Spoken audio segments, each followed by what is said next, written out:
দেখা ময়দা কবিতা গাবলৈ ওলাইছো কবিতাৰ নাম হ'ল মাহিদেউ পুতলা আমাৰ ওচৰতে মাহিদেউ ঘৰ মাহিদেউ পুতলাতে হ'ল এদিন জ্বৰ পানী লগা জ্বৰ হাতছিউ মাহিদেউৱে ক'লে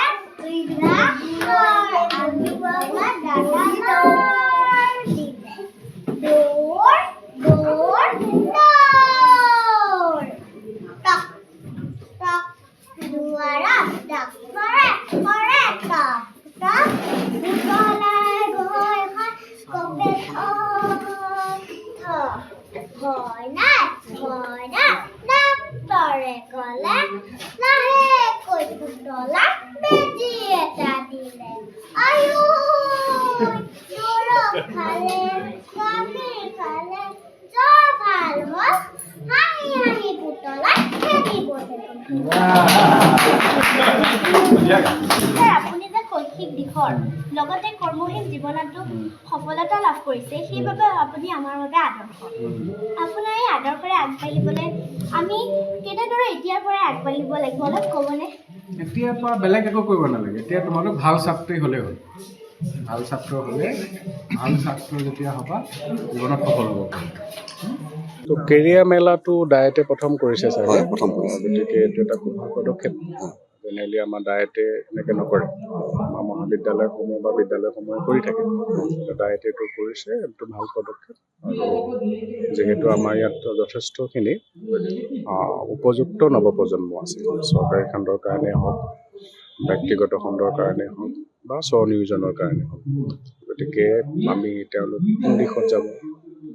কেনেকৈ স্বনিয়োজন কৰিব বা চৰকাৰী খণ্ডত গ'লে কেনেকৈ ক'ব এই গোটেই কথাখিনি কৰাটো আমাৰ সকলোৰে দায়িত্ব আৰু এই দায়িত্বটো দায়িত্ব লৈছে আৰু খুব ভালদৰে কৰিছে এইটো ভাল পদক্ষেপ এখন উত্তৰখন বিদ্যালয়ত যিটো আমাৰ যিবিলাক বিদ্যালয় আছে অসমত আমাৰ বিদ্যালয়বিলাকৰ আপোনালোকে ইতিবৃত্ত যদি চাই অসমত বিদ্যালয়সমূহ ৰাইজে পাতে তাৰপিছত চৰকাৰে এইটো প্ৰভিন্সিয়েলাইজ কৰে অৰ্থাৎ বিদ্যালয়ত যিটো অৰিজিনেল অ'নাৰশ্বিপ সেইটো ৰাইজৰ থাকে গতিকে আজি যে তেখেতসকলে কিতাপ দিছে কিতাপ দি এইটোৱে প্ৰদৰ্শন কৰিছে যে ৰাইজে চৰকাৰী অনুষ্ঠানৰ প্ৰতি থকা যিটো দায়বদ্ধতা যিটো অ'নাৰশ্বিপ সেইটো তেখেতসকলে আদৰি লৈছে আৰু আমাৰ বিশেষকৈ চৰকাৰী খণ্ডৰ বিদ্যালয়সমূহ আমাৰ দেখিছে আমি ক'ৰবাত বন্ধ কৰিব লগা হৈছে কিন্তু এনেকৈ যদি অভিভাৱকসকল বা ওচৰৰ সমাজখন আগবাঢ়ি আহে লগত আমাৰ বিদ্যালয় শিক্ষাগুৰুসকল শিক্ষা বিষয়াসকল আৰু বিভাগ গতিকে আমি যৌথভাৱে যদি প্ৰচেষ্টা কৰোঁ আমাৰ বিদ্যালয়সমূহ ভাল হ'ব আৰু বিশেষকৈ আমাৰ যিখিনি চৰকাৰী বিদ্যালয়ত আপোনালোকে জানে আমি মূলতঃ আমাৰ সমাজৰ যিখিনি আৰ্থিকভাৱে খুব সচ্ছল মানুহ নহয় তেওঁলোক আছে গতিকে এইটো আমাৰ সকলোৰে কাৰণে এটা সামাজিক দায়িত্ব এইটো তেখেতসকলে এইটো নিদৰ্শন দেখাইছে এইটো খুব ভাল পদক্ষেপ আৰু ছাত্ৰ ছাত্ৰীসকলে যিখিনি কিতাপ দিছে এই ছাত্ৰ ছাত্ৰীখিনি কিতাপ পঢ়ি তেখেতসকল যথেষ্ট উপকৃত হ'ব আৰু বিশেষকৈ এই বছৰ যিহেতু আপোনালোকে জানে যে আমি কিতাপ পঢ়া আনন্দ বৰ্ষ হিচাপে এইটো পালন কৰা হৈছে গতিকে তেনেকুৱাখনত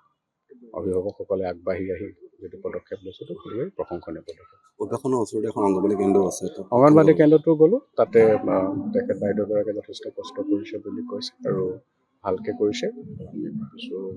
বাকী অংগনবাড়ী কেন্দ্ৰবিলাকো তেনেকৈ কৰিলে কাৰণ আমাৰ ছাত্ৰ ছাত্ৰীৰ যিটো ফাউণ্ডেশ্যন সেইটো আমাৰ বিশেষকৈ চৰকাৰী খণ্ডত তাতেই হয় গতিকে মানুহবিলাক যিমানে ভাল হ'ব সিমানে আমাৰ শিশুসকলৰ তেখেতসকলৰ উত্তৰণ ভাল হ'ব যিকোনো খবৰৰ বাবে যোগাযোগ কৰক 7099017330 লগতে 7099017110 নম্বৰত